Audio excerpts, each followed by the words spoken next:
Ribuan warga sipil tewas dalam serangan mengerikan yang dilancarkan pasukan dukungan cepat atau RSF di kota El Fasher, wilayah Darfur, Sudan Barat. Dalam 3 hari sejak Rabu 29 Oktober 2025, lebih dari 1.500 orang dilaporkan meninggal. Sebagian besar di antaranya warga yang mencoba melarikan diri dari kota yang dikepung. Serangan ini menandai babak baru dalam Perang Saudara Sudan yang telah berubah menjadi tragedi kemanusiaan berdarah. Asisten Sekretaris Jenderal PBB untuk Afrika Martha Ama Agiapobi menyatakan keprihatinan mendalam atas meningkatnya pelanggaran HAM di wilayah tersebut. Kantor HAM PBB melaporkan tidak ada lagi jalur aman bagi warga untuk mengungsi. Lantas, siapakah aktor di balik kekerasan ini?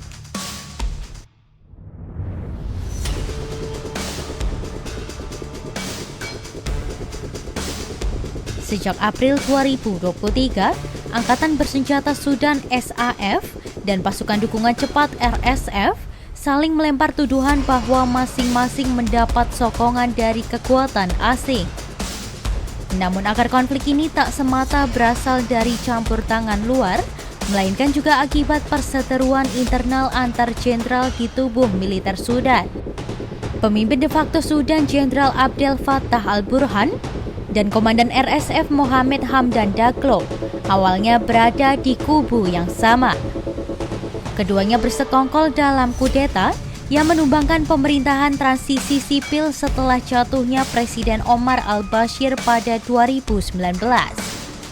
Hubungan mereka kemudian memburuk drastis dan memuncak menjadi bentrokan bersenjata besar-besaran pada pertengahan April 2023.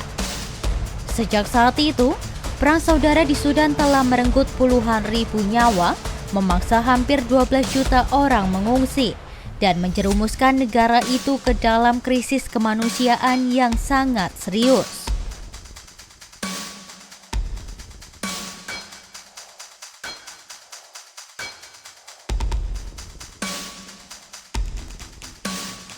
Mesir dituding mendukung pasukan Burhan. Dikutip dari AFP, diduga Mesir mendapat keuntungan dari dukungan Arab Saudi. Sementara Uni Emirat Arab dituduh menyalurkan senjata dan tentara bayaran untuk RSF melalui Chad, Libya, Kenya, dan Somalia. Tentara Sudan bahkan memutus hubungan diplomatik dengan Uni Emirat Arab setelah menuduhnya mengirim drone tempur kepada RSF. Dukungan serupa juga diduga datang dari pasukan Khalifah Haftar di Libya Timur yang disebut-sebut menyalurkan bahan bakar dan senjata atas nama Uni Emirat Arab. Sementara itu, Chad dianggap menjadi jalur logistik penting bagi kelompok Daglo, meskipun Presiden Mahamat Idris Deby Itno membantah tuduhan itu.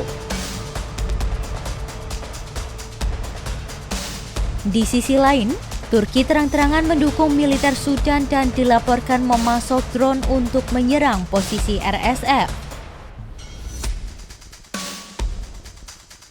Sedangkan Iran, setelah memulihkan hubungan diplomatik dengan Khartoum pada 2023, juga dituduh mengirim drone tempur ke kubu tentara.